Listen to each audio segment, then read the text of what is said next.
Self-paced courses have been present in UC Berkeley's computer science curriculum for over 30 years. They give students the opportunity to both learn material at their own pace and learn material not covered in other computer science courses. While they may seem like a great opportunity for students, their failure rates are alarmingly high. In some cases, they are over 5 times higher than their lecture-based equivalents.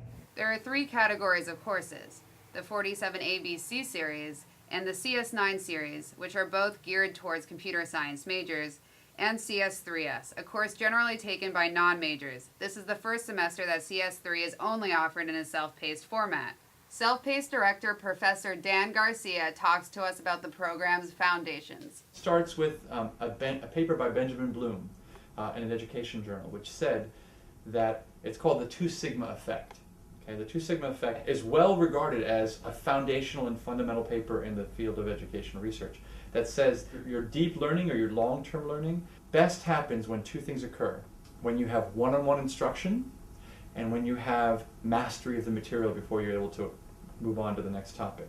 And mastery in this case is defined by earning a perfect score on quizzes. Students meet with tutors in the Self-Paced Center to help them reach this level of performance. So how much material are students actually expected to teach themselves?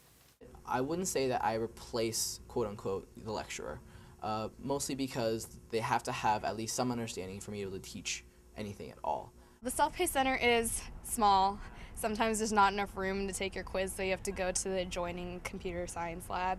But I personally haven't had to wait too long for tutors. Despite the obvious benefits of the program, self-paced courses have had a consistent history of huge failure rates. Why is this the case, and why has this pattern persisted throughout the years? In my orientation section, every year, I show slides of the failure rates.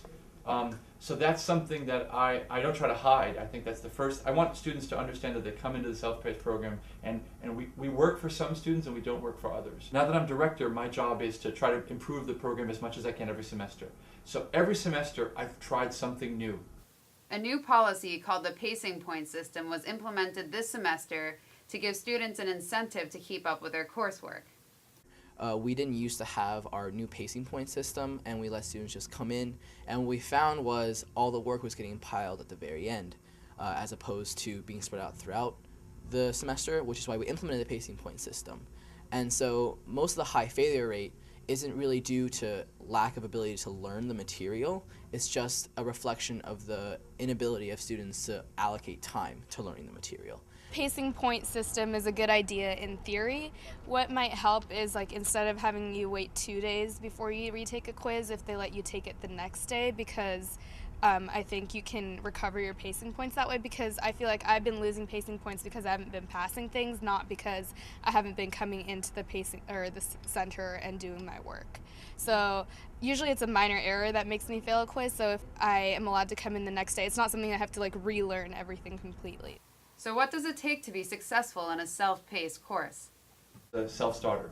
So it's somebody who's able to carve a bit of time every week for self-paced courses. I think that the current structure is okay as long as students understand going in the kind of effort and work and self-discipline that's required for it.